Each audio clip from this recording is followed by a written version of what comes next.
Avec ce livre sur les coupures d'eau, quelque part, ce qu'on raconte, c'est une histoire de justice pour les familles les plus pauvres. C'est-à-dire que dans l'incapacité de pouvoir faire comprendre aux acteurs de l'eau qu'ils ne devaient pas couper l'eau puisque la loi leur interdisait cette pratique, que normalement nul n'est censé ignorer la loi, devant l'incapacité de faire entendre au ministère de l'Environnement cette réalité juridique et le fait qu'ils avaient aussi une responsabilité à essayer de faire appliquer la loi et à empêcher les acteurs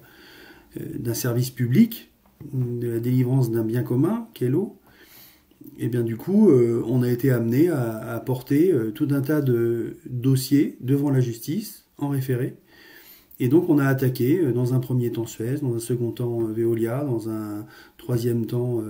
Noréade. Et autour de ces attaques successives, puisque c'est nous qui attaquions en justice, ce qui est quand même complètement paradoxal, on attaquait en justice pour faire respecter la loi.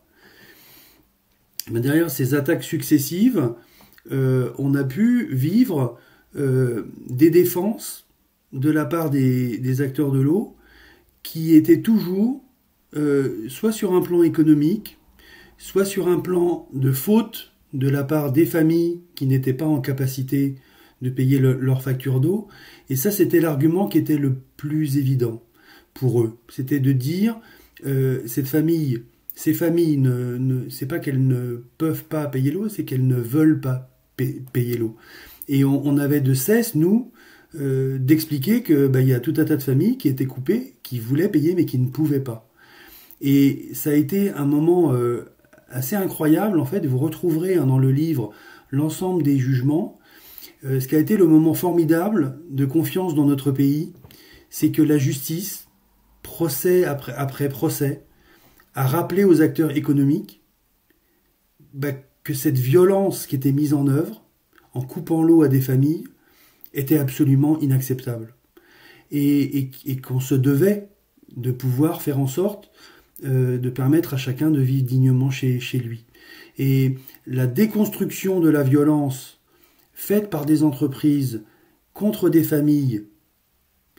des entreprises qui, d'un point de vue économique, pouvaient paraître de bonne foi, mais d'un point de vue social, étaient complètement à côté de la plaque. Et du coup, se retrouvaient condamnés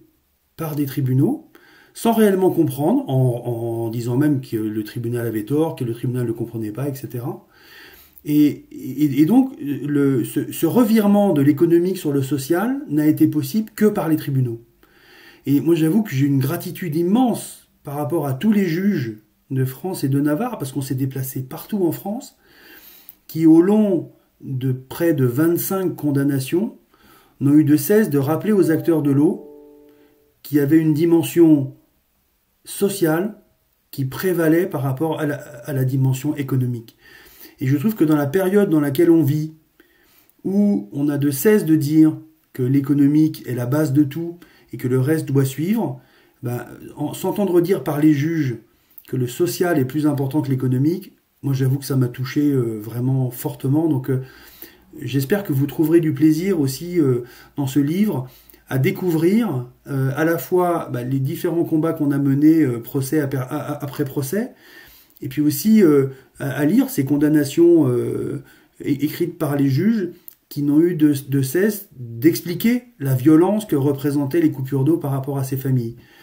Et donc, quelque part, cette victoire de David contre Goliath, mais sur quelque chose d'évident, sur cette notion d'intérêt général qui, pour moi, est fondamentale pour qu'un pays vive bien, et que j'ai l'impression qu'on oublie trop souvent aujourd'hui. Donc, quelque part, ce livre raconte ça, et on serait très heureux que plein de gens puissent s'en saisir, et que plein de gens inventent d'autres façons de remettre l'intérêt général au premier plan, comme ça a pu être le cas pour nous, en appui à toutes les familles qui étaient victimes de coupures d'eau en France.